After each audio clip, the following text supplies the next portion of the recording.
یہی نہیں، پھر آپ کو یہ بھی قرآن کریم آپ کو رہنمائی کرے گا، جو تمہیں پسند ہے وہ شادی کرو، یہ نہیں تم پر جو لاد دی گئی اس سے شادی کرو، تمہیں جو پسند ہے اس سے شادی کرو۔ اتنے نہیں، مزید شادی کے بعد عورت کا تم پر کیا حق ہے وہ بھی قرآن میں آپ کو مل جائے گا۔ عورت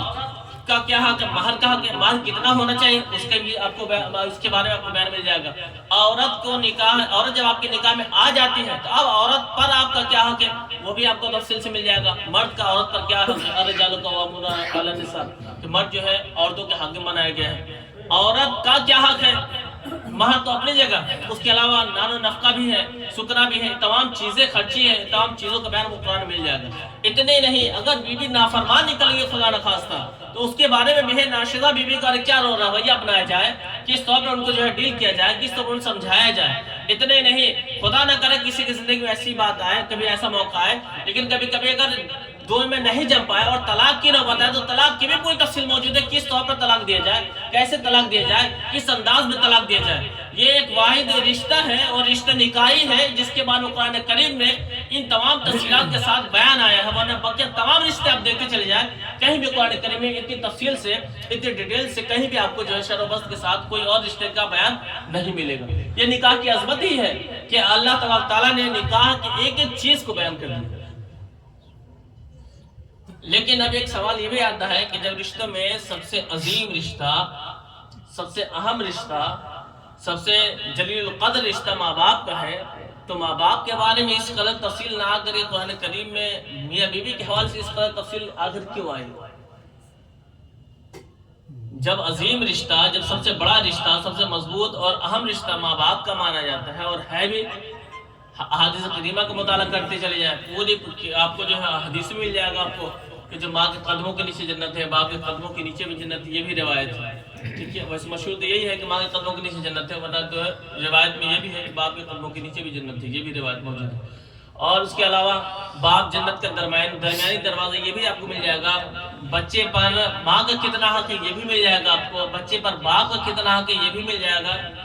تمام تفصیلات آپ کو حدیث پاک مل جائے گی۔ قرآن کریم میں جس رشتے کو تفصیل سے بیان کیا گیا، بالکل وضاحت کے ساتھ، شرح و بسط کے ساتھ بیان کیا گیا، وہ ماں باپ کے رشتے کے اللہ نہ بیان کر کے میاں بیوی کے رشتے کیوں بیان کیا گیا؟ یہ ایک اوپر سے ذہن میں یہ بات آتی ہے، تو یہ بھی غور کر لیں کہ یقیناً ماں باپ کا رشتہ سب سے اہم رشتہ ضرور ہے، ماں باپ کا رشتہ سب سے عظیم رشتہ ضرور ہے، ماں باپ کا رشتہ سب سے جلیل القدر رشتہ ضرور ہے، لیکن آپ اس پر بھی غور کریں کہ رشتہ آتا کہاں سے، انسان باپ بنتا کب ہے، انسان ماں بنتی کب ہے۔ آپ خود غور کریں اس پر۔ جب انسان کی شادی ہو جاتی ہے تب حلال طریقے سے انسان باپ بنتا ہے، جب انسان کی شادی ہو جاتی ہے تب حلال طریقے سے انسان ماں بنتی ہے، ورنہ وہی یوں اگر آپ دیکھیں تو انسان ماں باپ کبھی نہیں بن سکتے بغیر شادی کا۔ اس بنیاد پر اللہ تعالیٰ نے جس رشتے کو عظمت بخشی، اس رشتے کی جو بنیاد تھی اس کی تفصیل سے بیان کر دی کہ یہ چیزیں ہیں جو ماں باپ کو، انسان کو ماں باپ جیسا درجہ عطا کرتا ہے، لہٰذا اس رشتے کی ضرور قدر ہونی چاہیے اور اس رشتے کو حفاظت کرنے کا پورا جو ہے حوصلہ رکھنا چاہیے۔ یہ ہے نکاح کی عظمت اور یہ ہے نکاح کی اہمیت اور نکاح کی رفعت۔ لیکن جب نکاح اس قدر عظمت ہے، رفعت بھی ہے، بلندی بھی ہے، تو ہمیں غور کرنا چاہیے، اور شریعت میں اس کا ایک خاص مقام ہے، تو ہمیں اس بات پر بھی غور کرنا چاہیے کہ ہم جب اپنے بچوں کے یا ہمارے خود اگر نکاح ہو رہے ہو تو ہم ایسا کام نہ کریں جو اللہ رسول کی ناراضی کا سبب بنے، ایسا کوئی کام نہ کریں جس سے اللہ بھی ناراض ہو اور اس کے رسول بھی ناراض ہو۔ آخر ہم کرتے کیوں ہیں شادی؟ ابھی ہم نے سنا نا اللہ کے رسول نے کیا ارشاد فرمایا، النکاح من سنت، نکاح میری سنت ہے۔ ہماری ابتداء نیت بھی یہ ہوتی ہے، نکاح جو ہے سنت ہے اس لیے ہم نکاح کر رہے ہیں۔ پھر جب ہم نکاح کو سنت سمجھ کے کر رہے ہیں تو اس میں غیر سنت اور غیر شریکان کیوں ہم کر رہے ہیں؟ آپ بہت موٹی مثال دیکھیں، پہلے ایک اوپٹن کا زمانہ ہوتا تھا، پہلے نہیں لڑکوں کو یا لڑکیوں کو جو ہے کچھ ہلدیاں لگائی جاتی تھی، اس میں کچھ عورتیں ہوتی تھی جو غیر جو محرم عورتیں ہوتی تھی تو وہ لگا دیتی تھی، معاملہ ختم ہو گیا۔ اب باقاعدہ ہلدی کا ایک رسم چلنا شروع ہو گیا۔ پہلے تھا اوپٹن میں لگا دیا، چھوٹی ہلکی ہوگی جو ہے منہ میٹھا کر دیا، ہو گیا کام ختم۔ اب باقاعدہ رسم کے طور پر لوگ مناتے ہیں ہلدی کا رسم۔ اب اس میں ہوتا کیا ہے، جو غریب ہے وہ بھی پٹے اور جو امیر ہے وہ تو لٹائے جا رہے اور لٹے جا رہے۔ ہوتا کیا ہے، اگر بہت سے جو پیسے والے ہیں باقاعدہ پورا ہال بک کرتے ہیں، شادی ہال، میرج ہال بک کرتے ہیں، اس میں اپنے کیا، غیر کیا، محرم کیا، غیر محرم کیا، ہر ایک کی آمد ہوتی ہے، چاہے وہ لڑکا کی ہلدی ہو چاہے لڑکی کی ہلدی ہو، اس کے لیے وہ رشتہ سامنے والی جو آ رہی ہے وہ اس کے لیے کیا ہے، محرم ہے یا غیر محرم، اس عورت کا اس بندے سے پردہ جائز، پردہ واجب ہے یا غیر واجب ہے، ان تمام رشتوں، ان تمام پردوں کی جو ہے بالکل جو ہے پامال کرتے ہوئے، ان تمام احکام کی پامالی کرتے ہوئے ہم ایک یہ اپنا لیے ہے ہلدی کی رسم ہے۔ اب اس میں لڑکا ہے، اس کو ہلدی لگانے کے لیے وہ بھی آ رہی ہے جو اس کے لیے جو ہے محرم ہے، یعنی وہ عورتیں بھی جس سے جو ہے اس لڑکے کا پردہ نہیں، ساتھ میں ہلدی لگانے کے لیے وہ عورتیں بھی چلی آتی ہیں جس سے اس لڑکے کا پردہ ہے۔ اب دیکھیں یہاں پر ایک بہت زیادہ شرعی خرابی سے چھوڑ کر کے تب جا کے وہ جائز کام تھا، اس جائز کام بھی کرنے کے لیے ہم نے حرام کام کا ارتکاب کر لیا۔ پھر وہاں پر اتنے نہیں، باقاعدہ میوزک بجائے جاتے ہیں، گانے بجائے جاتے ہیں۔ آپ لوگوں کے نظر ہم سے زیادہ ہوگا چونکہ شادی آپ ہم سے زیادہ اٹینڈ کرتے ہیں، لیکن یہ جو میرے مشاہدے تھوڑا بہت ہے اس کے لحاظ سے میں عرض کر رہا ہوں، باقاعدہ ایسا نہیں کہ وہاں پر کوئی نعت شریف بج رہی ہے، پورے میوزک کے ساتھ گانے بجائے جاتے ہیں اور دھوم دھڑاکے کے ساتھ۔ اب تو ڈی جے کا ایک ماحول ہے کہ بس سیدھے زمین ہلا دیتی ہو ڈی جے، ٹھیک ہے، تو دل کی دنیا ویسی ہی جاتی ہے۔ تو ایسے سے ماحول اب پیدا ہو رہا ہے۔ تو جب ہم نکاح اسلام کی روشنی میں کر رہے ہیں، سنت سمجھ کے کر رہے ہیں، اللہ تعالیٰ کا حکم سمجھ کر ہی کر رہے ہیں، تو ہم نکاح میں کام بھی وہی کریں جو اللہ تعالیٰ کے طرف سے اس کی اجازت ہمیں ہے، اللہ کے رسول صلی اللہ علیہ وسلم سے ہمیں اجازت ہے۔ ایسا کام نہ کریں کہ ہم کام تو کہیں سنت کا، ہم سنت کو بدنام کریں۔ اسی طرح ایک اور کام جیسا ہم نے نیپال گنج میں دیکھا ہے، کئی شادیوں میں جو ہے جب میرج ہال بک کیے جاتے ہیں تو 2 پنڈال بنائے جاتے ہیں، ایک مردوں کے ایک عورتوں کی۔ یہ دیکھ کے بڑی خوشی ہوتی ہے کہ ماشاءاللہ چلے اچھی بات ہے کہ مردوں کا پنڈال الگ ہے، وہاں سے مرد ہی رہیں گے، دوسری طرف عورتوں کا پنڈال ہے تو وہ بھی اپنا عورتیں رہیں گے۔ لیکن پریشانی یہاں آگے کھڑی جاتی ہے کہ اب ان عورتوں کو کھلانے والے ہی مرد ہوتے ہیں۔ بتائیے، آپ جب اتنا اہتمام کر لیے ہیں کہ عورتوں کے لیے الگ پنڈال آپ نے بنا